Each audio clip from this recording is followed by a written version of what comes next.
সম্মানিত ভাইয়েরা, ধর্ম নিরপেক্ষ যদি কেউ বিশ্বাস করে তার ঈমান থাকবে না। ধর্ম নিরপেক্ষ এটা হলো বর্তমান বাংলাদেশের সবচেয়ে বড় কুফরি, সবচেয়ে বড় আল্লাহকে অস্বীকার করার সবচেয়ে বড় মাধ্যম, যেটাকে আমরা সবাই বিশ্বাস করতে বাধ্য অথবা মানতে বাধ্য। আমাদের সংবিধানে রাষ্ট্র ধর্ম লেখা আছে কি? ধর্ম নিরপেক্ষ।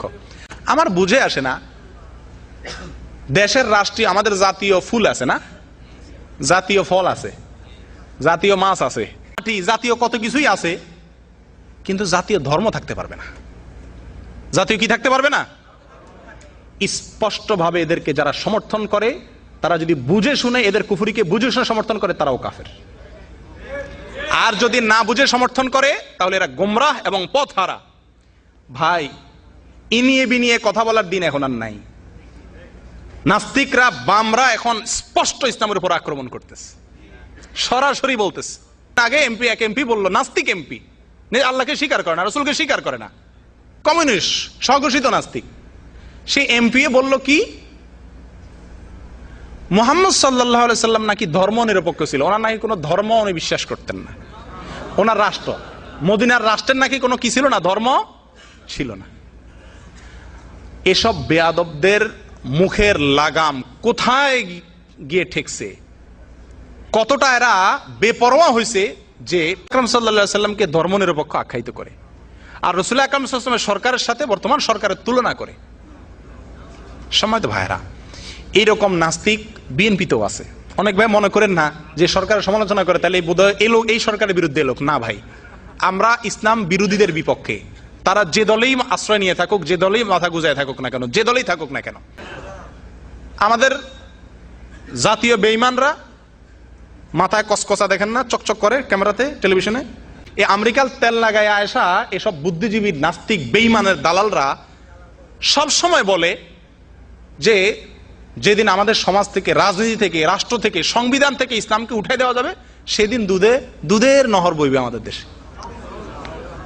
সম্মানিত ভাইয়েরা, কুফরি আর কোথায় গেলে আলেমরা মুখ খুলবে? কুফরি আর কোথায় গেলে আমরা মুখ খুলতে বাধ্য হব? এই সমস্ত কুফরি ওরা নিজেরা করতো এক সময়, এখন 16 কোটি মানুষকে তার দিকে আহ্বান করতেছে, এবং শত শত লক্ষ লক্ষ যুবকরা বিভ্রান্ত হয়ে গেছে, ঈমান হারা হয়ে গেছে। ধর্মের বেলায় আরেকটা কুফরি, নব্য নাস্তিকতা আরেকটা হলো যে ধর্মের বেলা আমাদের উদার হতে হবে। কি হইতে হবে? উদার হইতে হবে।